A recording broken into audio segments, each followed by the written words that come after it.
How many times have you decided that this time will be different? You plan to wake up early, train hard, eat clean, meditate, fix everything, and reinvent yourself in just a few weeks. You promise that this is the moment your life changes. And then, it doesn't. You start strong.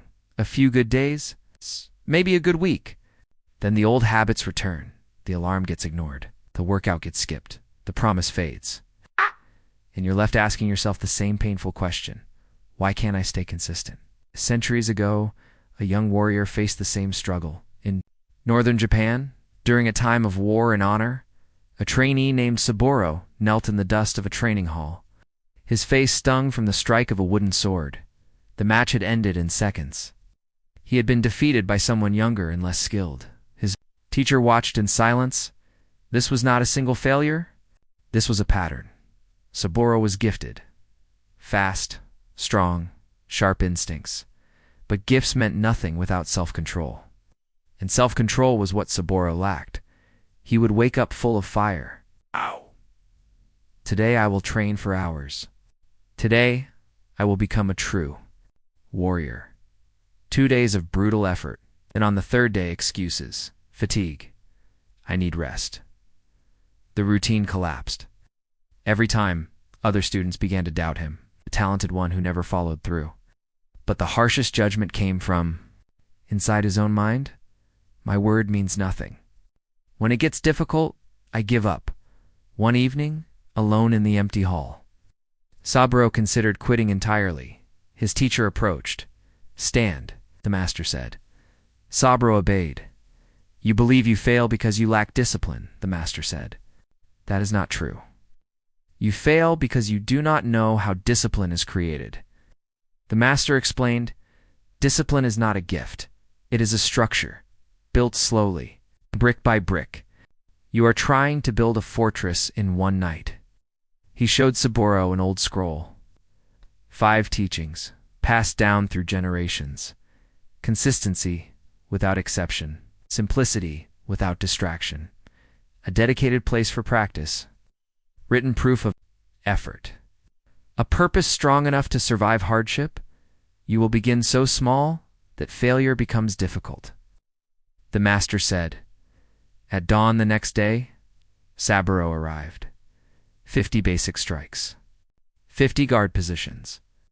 50 forward thrusts. The master ordered Saburo completed them, exhausted. 12 minutes, the master said. That is your daily training.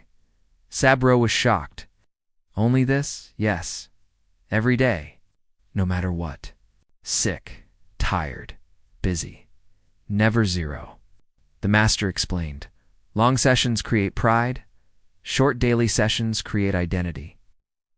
When you train once a week, you become someone who tries. When you train every day, you become someone who is.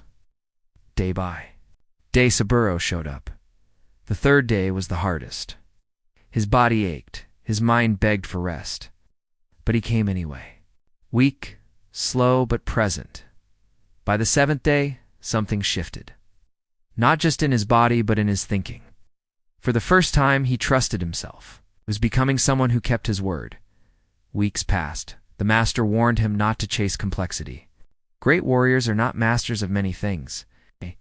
They are masters of few things, performed perfectly. Saburo practiced in the same exact spot each morning. The floor itself became a trigger. When he stepped there, his mind entered training mode. He began writing everything down. Dates, repetitions, thoughts, weekdays, strong days. The notebook became a mirror. No lies. Only truth. On the 31st day, Saburo woke with fever and pain. Every excuse to stay in bed, but he remembered why he started. I will not be a man whose promises are empty. He trained anyway that day. The master said, now you understand true resolve. When strength fails, purpose carries you. Months passed. Training became automatic. No debate, no drama, just action. When Saburo faced his old rival again, the fight ended quickly. Calm, controlled, precise. The hall was silent in respect. But Saburo felt no pride, only clarity. A year passed. Not a single missed day. You are a warrior now, his master said. Not by title, by character. Years later, Saburo became a teacher. When a struggling student stood before him, he brought him to the worn place on the floor. Come here tomorrow at dawn, Saburo said. I will show you how discipline is built, not with motivation, not with sudden change, but with small promises kept daily. Because discipline is not created in heroic moments. It is created in quiet mornings, in boring repetition, in showing up when no one is watching. That is the warrior's way. Not intensity, consistency, not complexity, simplicity, not emotion, identity. And if you follow this path, you will not need to become a new person overnight. You will simply become someone who does not break their word. That is real strength.